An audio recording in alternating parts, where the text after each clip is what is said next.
Welcome to Shabbat with a Schmear. I'm Meredith Berkman, aka Shabbat Mom, and I am here this week as I am every week with my good friend Rabbi Adam Mintz talking Torah.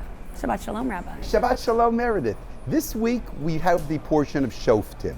And Shoftim talks about, among other things, the authority of leaders, whether they're Kohanim or whether they later became rabbis, to decide the law. And that's really a very progressive idea of the Torah. To understand that law is not always the same, that law evolves over time, and that we need authorities who can tell us, who can direct us about what's allowed and what's not allowed. The simplest kind of explanation is when they invented the iPhone, when Steve Jobs invented the iPhone, are you allowed to use an iPhone on Shabbat? They didn't have iPhones on Mount Sinai, believe it or not. They didn't text, Really? They didn't send emails, they didn't have Twitter or Facebook. And are you allowed to use iPhones? You need rabbis. And this week's portion gives the power to those authorities to make those decisions throughout history.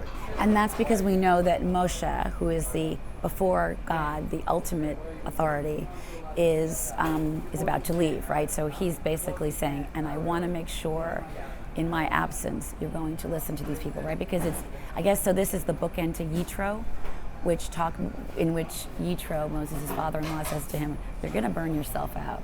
You better get some help here, right? So then this would be looking forward, and this is then predictive of the way that Jewish law evolves through the Talmud, correct? That's correct. So this is an extremely important portion, and it's right that it appears at the end, towards the end of the Torah, because this is going to make sure that the idea of law, the idea of authority, continues even past Moshe's life. And this would explain why there are so many Jewish lawyers and judges. Is that not related? Yeah, there's no commentary on it. There can't be a commentary on That's that. just anecdote. Shabbat Shalom. Shabbat Shalom.